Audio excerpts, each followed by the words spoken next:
Assalamualaikum warahmatullahi wabarakatuh. Perkenalkan, nama saya Lilis Rohati Solihah.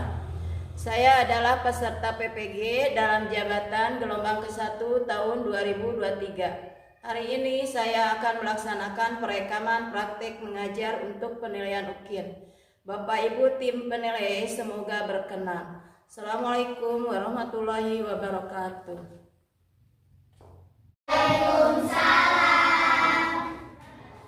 Selamat pagi anak-anak. Selamat pagi, Bu Guru. Apa kabar? Baik. Baik. Sehat, semangat. Ya, mulai tepuk semangat. Semangat.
Bismillahirrahmanirrahim. Menyambut usia balik. Nah, anak-anak, kelihatan? Kelihatan. Di sini ada usia bayi, balita, terus usia sekolah, anak SD, terus SMP, terus dewasa, terus menjadi bapak-bapak ya. Nah, akan ditanyakan berapa umur kamu? 10. Bagaimana perubahan tubuh kalian sejak kelas 1 sampai kelas 4? Tentunya ada perubahan yang kalian rasakan. Kalau kelas 1 masih disuapin ya makanya? Ya. Masih disuapin, sekarang sudah berdiri sendiri, mandi sendiri, minum sendiri, pakaian sendiri, terus pergi sekolah pun sudah sendiri. Apakah masih anak-anak atau sudah dewasa? Anak-anak. Nah, tentunya kalian mengalami perubahan pada badan, pada mental sesuai perkembangan Usia. Jadi kalian akan merasakan ya, sudah dirasakan bukan akan lagi, sudah dirasakan ada perbedaan. Nah, kita akan belajar tentang tahap perkembangan usia yang sangat penting. Mengapa harus belajar pengembangan usia pada mata pelajaran PAI? Kenapa? Sebab berhubungan dengan kewajiban menjalankan syariat agama, yaitu usia balik atau dewasa. Sekarang menurut bahasa balik berarti sampai. Kalau menurut istilah balik ialah kedewasaan bagi seorang muslim. Sekarang bagi laki-laki ditandai dengan keluar mimpi Basah. Apakah di antara kalian sudah mengalami mimpi basah? Belum. Nanti kalau sudah menginjak dewa, kalau ada yang sudah mengalami mimpi basah berarti itu tandanya sudah dewasa.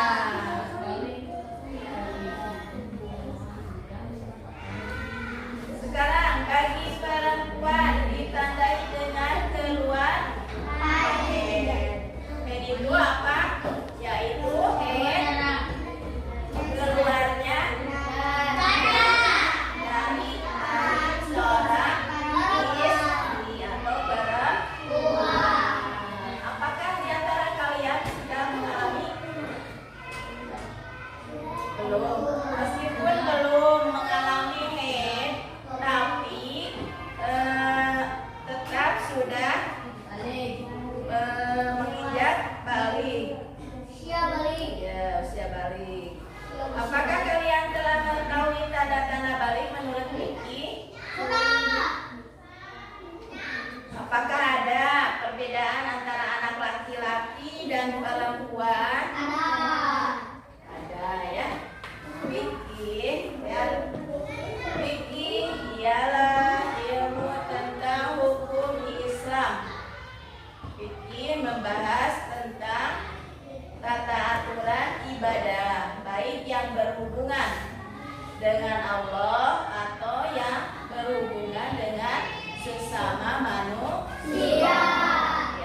balik terjadi pada anak laki-laki dan perempuan. Ada juga yang khusus terjadi pada perempuan saja. Jadi tanda balik itu terjadi pada anak laki-laki dan anak perempuan. Kalau anak laki-laki yaitu mimpi basah.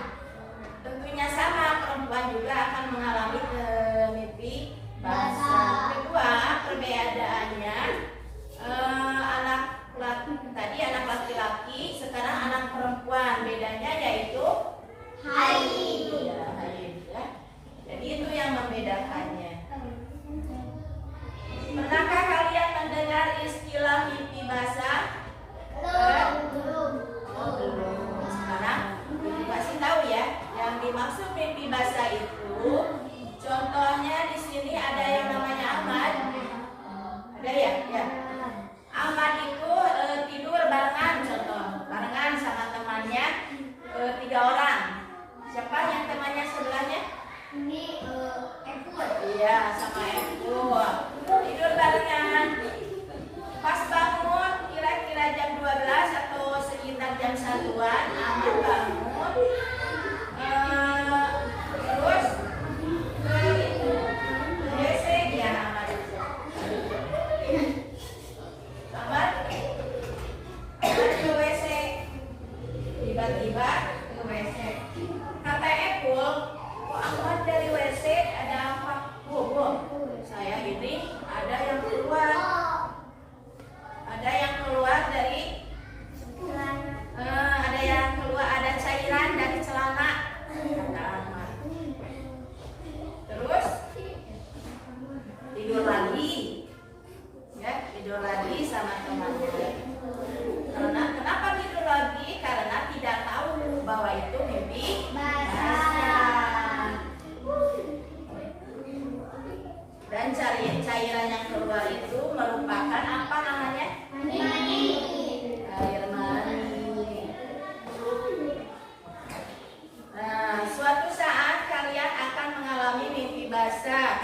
Biasanya terjadi ketika usia kalian 9 tahun atau lebih. Makanya kalau menginjak usia 9 tahun itu sudah termasuk akhir balik. Itu tandanya.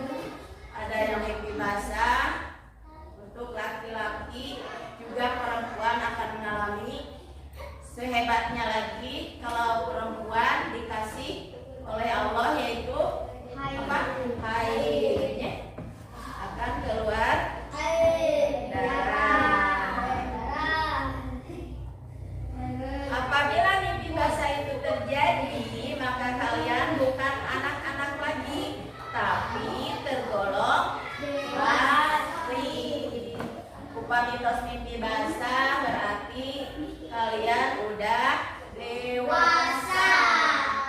Mimpi basah juga dapat terjadi pada anak perempuan. Jadi mimpi basah itu tidak untuk laki-laki saja. Anak perempuan pun juga sama akan mengalami yang demikiannya, yaitu mimpi basah itu. Pada anak perempuan usia balik ditandai juga dengan apa? Datangnya haid atau menstruasi. Tadi sudah dikatakan haid itu yaitu menstruasi itu yaitu apa? Keluarnya darah dari rahim perempuan. Anak yang mimpi basah atau datang haid sedang berhadas besar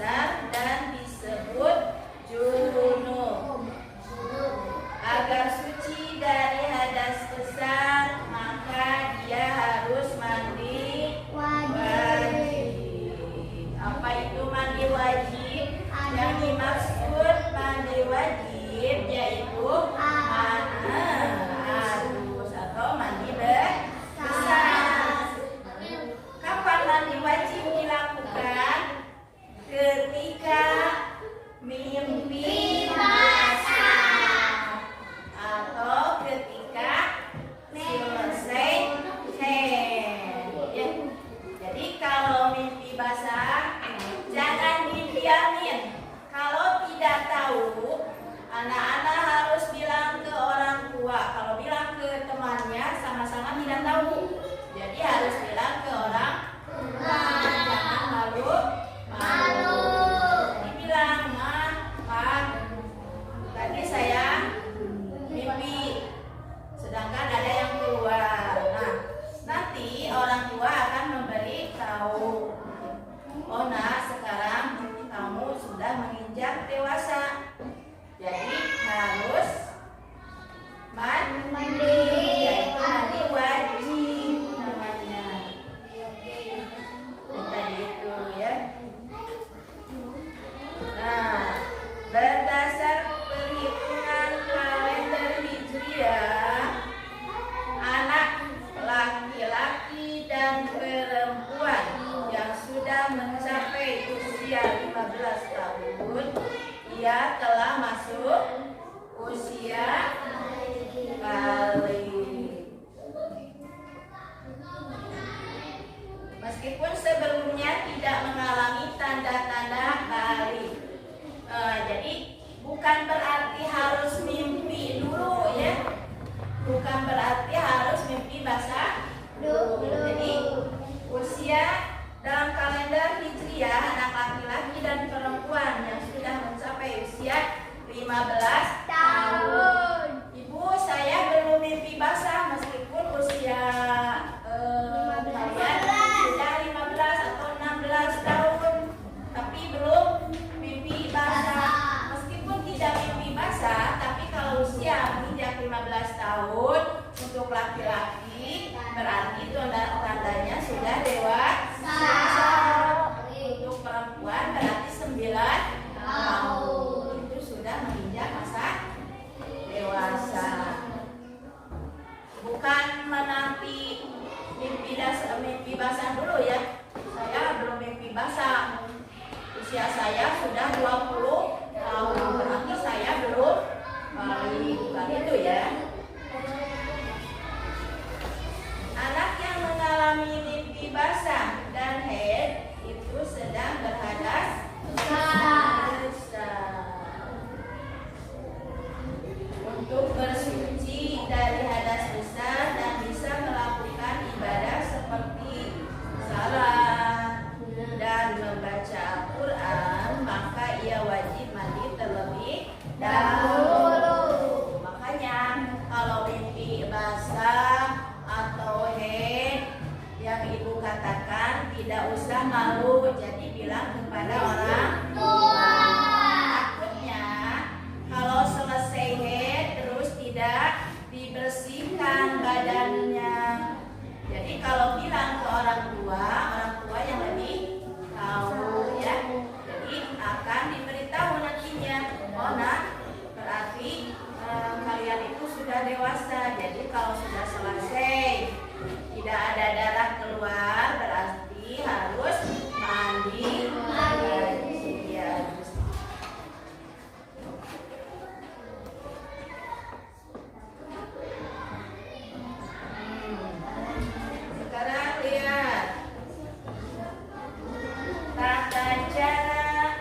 bisa masuk ke pangkal rambut. Jadi ditakutkan kalau tidak diremas-remas tidak 3 kali, takutnya rambut kalian itu panjang terus lebar. Kalau cuma 1 kali takutnya tidak rata ya, tidak rata airnya. Jadi harus sampai ke 3 kali sampai diremas-remas. Apakah harus pakai sabun? Pakai sampo? Ya. Pakai sampo dibersihkan ya.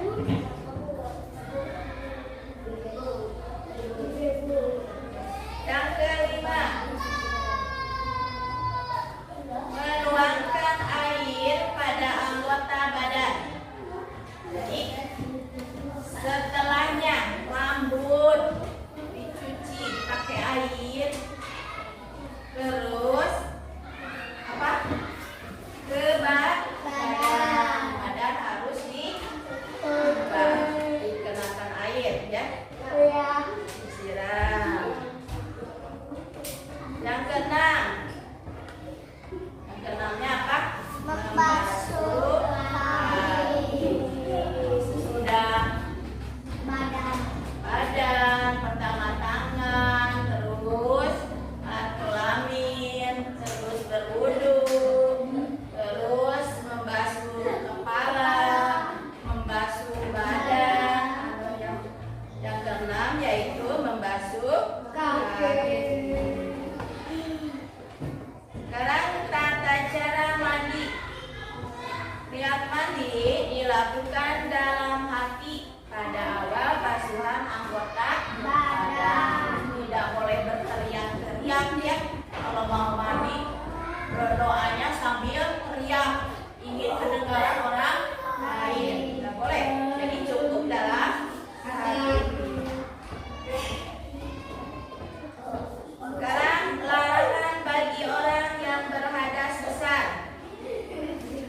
Ada larangan bagi orang yang berhadas besar. Apa tuh? 1, salat, sujud tilawah, sujud syukur. 2, melaksanakan tawaf. 3, berdiam di masjid. 4, membaca, menyentuh dan membaca Al-Quran. Itu yang tidak boleh dilakukan oleh yang punya hadas besar. Nah, sebelum pelajaran diakhiri, sekarang mari kita diskusikan pelajaran yang Ibu tadi berikan kepada kalian. Sekarang dibagi kelompok ya. Ibu akan membagikannya.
belum dipahami atau alhamdulillah sudah dipahami. Mudah-mudahan menjadikan manfaat bagi kalian semua. Dan mohon maaf apabila ada kata-kata ibu yang salah, yang kurang dipahami oleh kalian. Ibu mohon maaf yang sebesar-besarnya. Assalamualaikum warahmatullahi wabarakatuh. Waalaikumsalam warahmatullahi wabarakatuh. Sekarang untuk menutup pelajaran, sekarang baca doa dipimpin oleh siapa? Robi?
Alhamdulillah. Assalamualaikum warahmatullahi wabarakatuh.